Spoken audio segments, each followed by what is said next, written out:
Israeli গুপ্তচর সংস্থা Mossad যখন নিশ্চিত হয়েছিল যে তাদের গোপন অভিযানটি সফল, তখন হয়তো তারা বুঝতে পারেনি যে তারা যে ঘুমন্ত আগুনের সূত্রপাত করেছে তা পুরো মধ্যপ্রাচ্যকে এক অভূতপূর্ব চরম অগ্নিকাণ্ডের মুখোমুখি দাঁড় করাবে।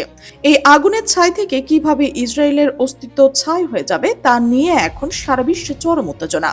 প্রতিশোধের আগুন দাও দাও করে চলছে ইরানের মাঝখানে। তবে কি আয়াতুল্লাহ আলী খামেনির নিষ্ঠুর হত্যার জড়িতদের বিরুদ্ধে কড়াই কন্ডাই হিসাব বুঝিয়ে দিতে চলছে তেহরান?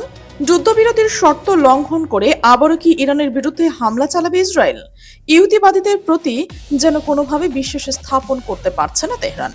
তাই তো সম্ভাব্য যুদ্ধের জন্য সর্বোচ্চ প্রস্তুতি সেরে ফেলেছে ইরানের সামরিক বাহিনী। এর মাঝে জানা গেছে মধ্যপ্রাচ্যের সীমানার বাইরে থাকা যুক্তরাষ্ট্রের সামরিক স্থাপনাগুলোতে হামলা চালাতে প্রয়োজনীয় অস্ত্র তৈরি করে ফেলেছে ইরান। প্রশ্ন হলো, খামেনির রক্তের হিসাব ঠিক কিভাবে বুঝে নেবে তেহরান? ইরানের সাবেক সর্বোচ্চ ধর্মীয় নেতা আয়াতুল্লাহ আলী খামেনিকে হত্যা করে বড় ভুল করে ফেলেছে যুক্তরাষ্ট্র এবং ইসরায়েলের শাসনকর্তারা। যদিও চলতি বছরে ২৮ ফেব্রুয়ারি ওই হামলায় খামেনি নিহত হবার পর ইহুদিবাদীরা ভেবেছিল এর মাধ্যমে হয়তো পতন হলো ইরানের ইসলামিক প্রজাতন্ত্রের নিয়ন্ত্রণের বলয়। কিন্তু সবাইকে চমকে দিয়ে ইরান যেন ঘুরে দাঁড়িয়েছে। ঠিক তেমনি মধ্যপ্রাচ্যের ইহুদিবাদীদের শাসন ব্যবস্থাকে চরম চ্যালেঞ্জের মুখে ফেলে দিতে সফল হয়েছে তেহরান। একটি নয়, দুটি নয়, পারস্য উপসাগরের অঞ্চলে থাকা যুক্তরাষ্ট্রের কমপক্ষে ২১টি সামরিক ঘাঁটিকে মাটিতে মিশিয়ে দিয়েছে ইরানের সামরিক বাহিনী। শুধু তাই নয়, ইসরায়েলের প্রধানমন্ত্রী বেনিয়ামিন নেতানিয়াহু ও মার্কিন প্রেসিডেন্ট ডোনাল্ড ট্রাম্পের মধ্যকার সম্পর্কে যে দূরত্ব তৈরি করে ফেলেছে তেহরান, কিন্তু এর মাধ্যমে কি খামেনির রক্তের বদলা নিয়ে ফেলেছে ইরান? এই প্রশ্নটি এখন সবচেয়ে বড় রহস্য হয়ে দাঁড়িয়েছে আন্তর্জাতিক রাজনীতির করিডরে। কোনো চাপের কাছে মাথা নত না করার অবস্থানে অটল ইরানিরা। তাই তো যুদ্ধবিরতির ইস্যুতে যুক্তরাষ্ট্রকে সমঝোতায় পৌঁছতে বাধ্য করছে তেহরান। এবার আয়াতুল্লাহ আলী খামেনির হত্যার প্রতিশোধ নেওয়ার পরিকল্পনায় যেন বিভোর হয়েছে ইরানের সরকার। তবে কি পাল্টা হামলা নেতানিয়াহুকে হত্যার ফাঁক বানাচ্ছে তেহরান? খামেনির হত্যাকাণ্ডের বিষয়টি কোন দিন ভুলবে না ইরান। পাশাপাশি সেই নৃশংস হত্যাকাণ্ডে জড়িতদের কোনো প্রকার ছাড় দেওয়া হবে না তেহরান। এমনটি জানিয়েছে ইরানের পররাষ্ট্রমন্ত্রী আব্বাস আরাকচি। স্পষ্ট ভাষায় বলেছেন, তোমাদের নেতাকে হত্যায় জড়িতদের বিরুদ্ধে প্রতিশোধ নেওয়া হবে, তাদের ক্ষমা করা হবে না। আয়াতুল্লাহ আলী খামেনির শাহাদতকে কোনোদিন ভুলবে না ইরানিরা। ২৬ জুন এক প্রতিবেদনে বিষয়টি নিশ্চিত করেছে ইরানের রাষ্ট্রীয় সর্বোচ্চ মাধ্যম প্রেস টিভি। এই ঘোষণায় কোনো সাধারণ হুমকি নয়, বরং ইরানের পক্ষ থেকে এসেছে এক চূড়ান্ত এবং নির্ভয়হীন বার্তা। কিন্তু প্রশ্ন হলো, সম্ভাব্য নতুন কোনো সংঘাতের মুখে ইরানের সামরিক বাহিনী কি ধরনের প্রস্তুতি নিচ্ছে? সাম্প্রতিক সময়ে ইরানের সামরিক এবং রাজনৈতিক নেতৃত্বের বিভিন্ন বক্তব্যে আন্তর্জাতিক নিরাপত্তা বিশ্লেষকদের দুটি আকর্ষণ করছে।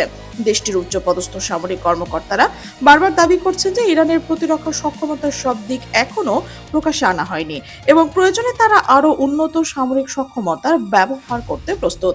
সম্প্রতি ইরানের সশস্ত্র বাহিনীর একজন জ্যেষ্ঠ কর্মকর্তা ব্রিগেডিয়ার জেনারেল আহমেদ রেজা কুর্দোস্তান এক বক্তব্যে বলেছেন, ইরানের সামরিক বাহিনী সম্ভাব্য যে কোনো নিরাপত্তা পরিস্থিতি মোকাবেলার জন্য সর্বোচ্চ প্রস্তুতি রয়েছে। তার দাবি, দেশের প্রতিরক্ষা সক্ষমতার প্রতিটি উল্লেখযোগ্য অংশ এখনো প্রকাশ্যে ব্যবহৃত হয়নি। যদিও এ ধরনের বক্তব্য স্বাধীনভাবে যাচাই করা সম্ভব নয়, তবুও আন্তর্জাতিক প্রতিরক্ষা বিশ্লেষকদের মতে এগুলো প্রতিপক্ষের প্রতি একটি কৌশলগত বার্তা হিসেবে বিবেচিত হতে পারে। বিশেষজ্ঞদের মতে আধুনিক সামরিক কৌশলে শুধু অস্ত্রের বাস্তব ব্যবহার নয়, বরং প্রতিপক্ষকে নিজের সক্ষমতা সম্পর্কে অনিশ্চয়তায় রাখাও একটি গুরুত্বপূর্ণ মনস্তাত্ত্বিক কৌশল। অনেক দেশেই নিজেদের সব সামরিক প্রযুক্তি বা অপারেশনাল সক্ষমতা প্রকাশ করে না, ফলে সম্ভাব্য প্রতিপক্ষকে ঝুঁকি মূল্যায়নে অতিরিক্ত সতর্কতা থাকতে হয়। একই সঙ্গে মধ্যপ্রাচ্যে চলমান উত্তেজনাকে ঘিরে বিভিন্ন ধরনের সামরিক দাবি এবং পাল্টা দাবিও সামনে এসেছে। তবে যুদ্ধকালীন সময়ে উভয় পক্ষে প্রচারিত তথ্যের অনেকটাই স্বাধীনভাবে যাচাই করা কঠিন হয়ে পড়ে। তাই আন্তর্জাতিক সংবাদ মাধ্যম এবং গবেষণা প্রতিষ্ঠানগুলো সাধারণত বিভিন্ন উৎস মিলিয়ে তথ্য মূল্যায়নের উপর জোর দেয়। বিশ্লেষকদের মতে বর্তমান সংঘাতের একটি বড় বৈশিষ্ট্য হলো সামরিক শক্তির পাশাপাশি তথ্যযুদ্ধেও সমান গুরুত্ব পেয়েছে। প্রতিটি পক্ষ নিজেদের সক্ষমতা তুলে ধরার পাশাপাশি প্রতিপক্ষের ওপর মনস্তাত্ত্বিক চাপ সৃষ্টি করাও চেষ্টা করছে। ফলে কোনো বক্তব্য বাস্তব সামরিক সক্ষমতার প্রতিফলন এবং কোনটি কৌশলগত বার্তা তা নির্ধারণ করা সবসময় সহজ নয়। অন্যদিকে সাম্প্রতিক সংঘাতের উচ্চ মূল্যের সামরিক ও রাজনৈতিক লক্ষ্যবস্তু নিয়ে বিভিন্ন দাবির সামনে এলেও সেসব ঘটনার অনেক তথ্য এখন স্বাধীনভাবে নিশ্চিত করা যায়নি। নিরাপত্তা বিশ্লেষকদের মতে এ ধরনের সংবেদনশীল ঘটনায় চূড়ান্ত সিদ্ধান্তে পৌঁছানোর আগে নির্ভরযোগ্য তদন্ত স্যাটেলাইট তথ্য এবং একাধিক স্বাধীন উৎসের তথ্য মিলিয়ে দেখা জরুরি।